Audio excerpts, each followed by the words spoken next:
Hi, this is Mike Pierre, and today I'm going to be talking about object-oriented programming in PHP.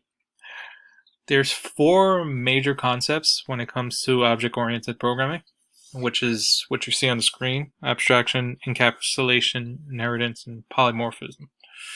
I'm going to take you into different sections in order for me to explain and apply it so you guys could get a grasp, whether you're a beginner or if you're just trying to refresh your knowledge, if you have been doing this for years. I tend to refresh my knowledge because I always have to use it, obviously. And it's in the technology world, obviously, when you work in the technology world, you tend to, how can I say it? You tend to reference back. There we go. That's the word. So I'm going to take you through a series. I'm going to create an app. I'm using a Mac. You guys can use a window.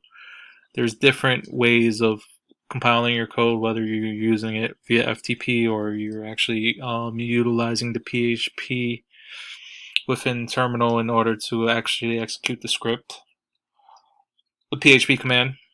Okay, so I'm gonna go use it that way. You guys can follow along, do more research on how to compile if you guys are brand new to PHP. Okay, so here I go. So obviously, this is an introduction to PHP. My introduction video, excuse me. So what I'm gonna do is I'm using Sublime text editor. Okay, it's called Sublime. There's just for more beginner reference. There's so many IDEs out there.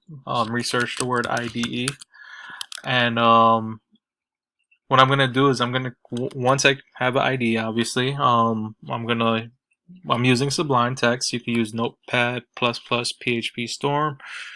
You can even use Notepad if you want. Just make sure you use the .php extension. Emacs. Research IDs. So pretty much I'm going to create, once I have my ID, I'm going to create app.php. I'm going to create it within a directory.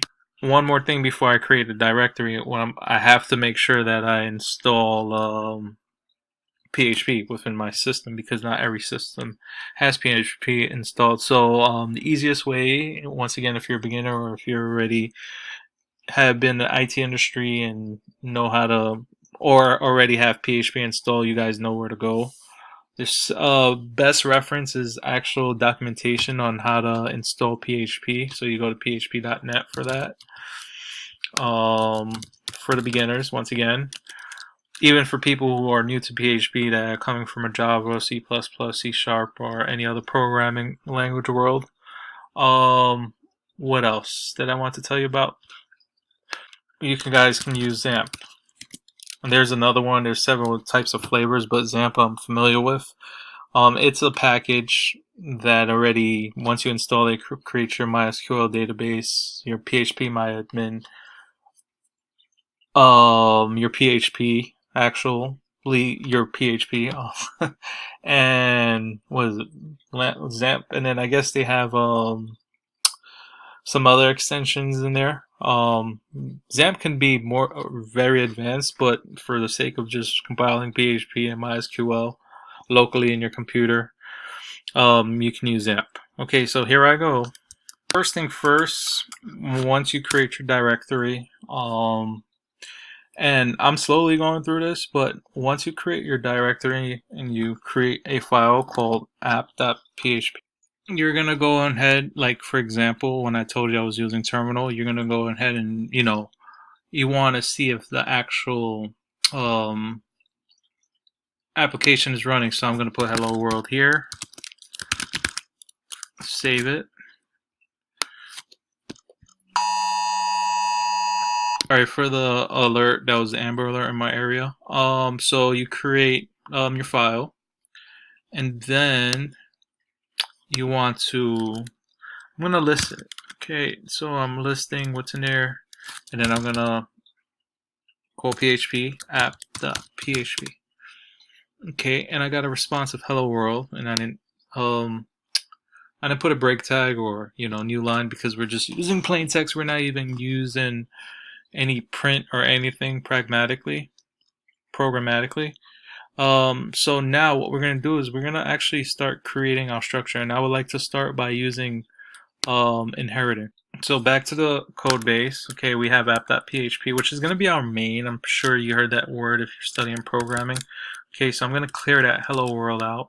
And then right here, there's something called namespacing. We're going to get into that. That's more composer based. Possibly I'm going to take this into the composer.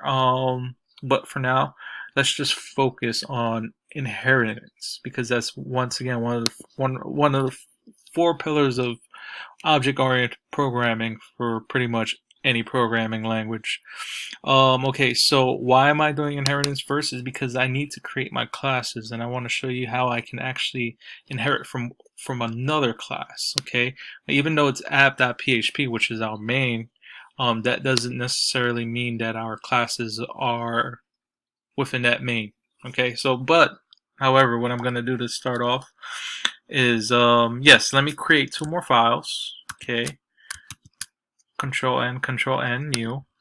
I'm going to call this, we're going to focus on social network, for example, so we can get the understandings of object-oriented program in a real-world scenario.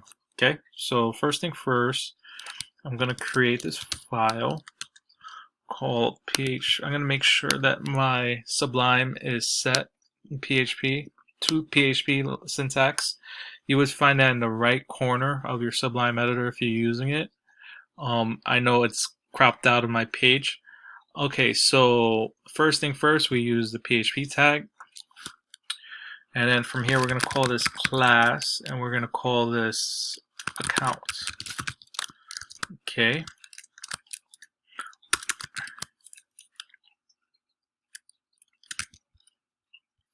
Oh, and I used tags that I'm not supposed to. Sorry about that. Let's see if there's okay. Well, majority of programming languages have assistance with syntax. So for example, when I started typing in class, it pretty much finished it for me. I think that's called type hinting, if I'm not mistaken. You want to research that as well for beginners. Okay, so obviously it already created class, and as you see, it extends another class, which means it's already inheritance proof. This is this extends keyword right here is pretty much telling you that it's inheriting from another class. However, this class name, I'm going to call it account once again, okay, because we are inheriting from the user's account. I keep using the function tag. Okay. Remember, I told you about getting these classes within app.php, and I talked about namespaces. I'm going to definitely have a tutorial on namespacing.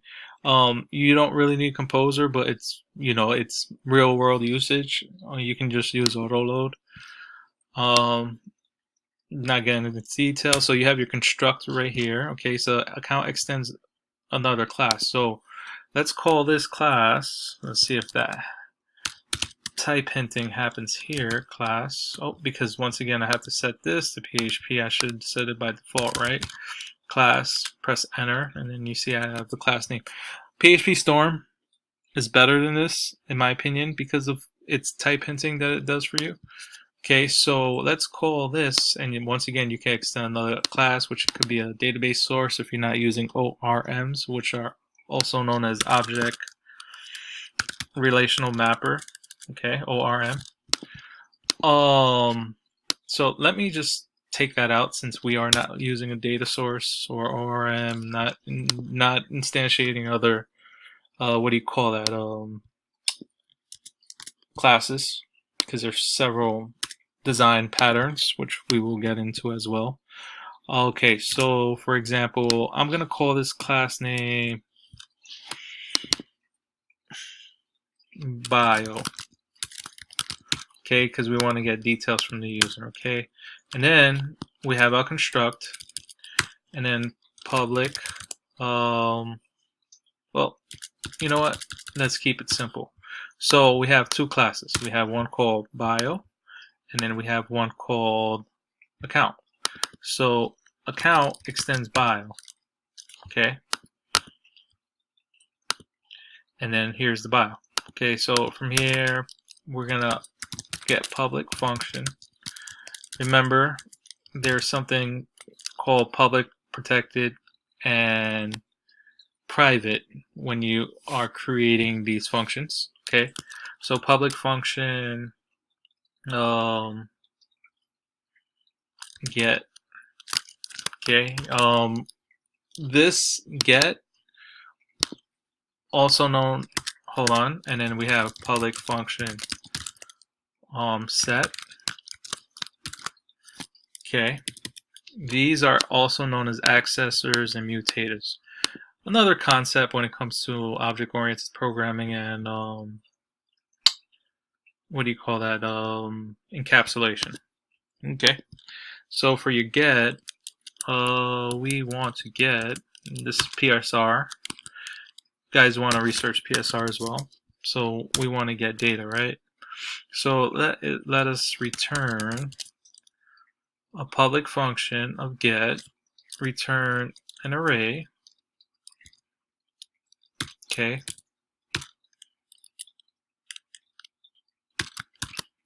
associative array, key value. We populated these values due to timing.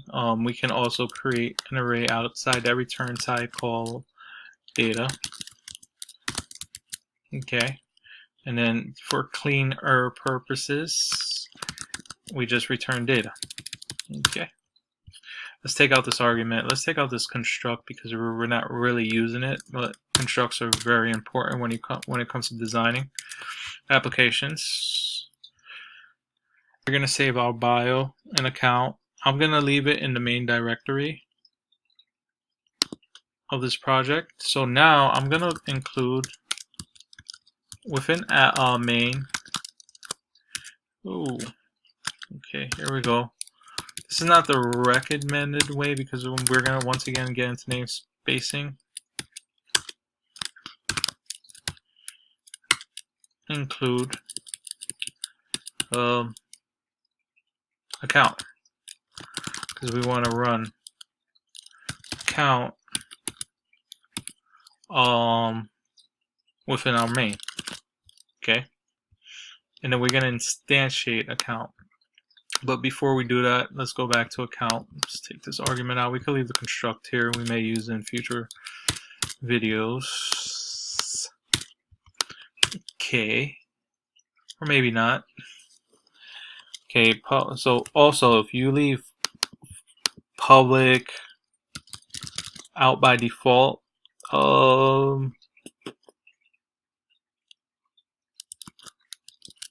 it's public still. Okay, so public function get, or we can put get account depending on how many methods, also known as functions, we have going on here.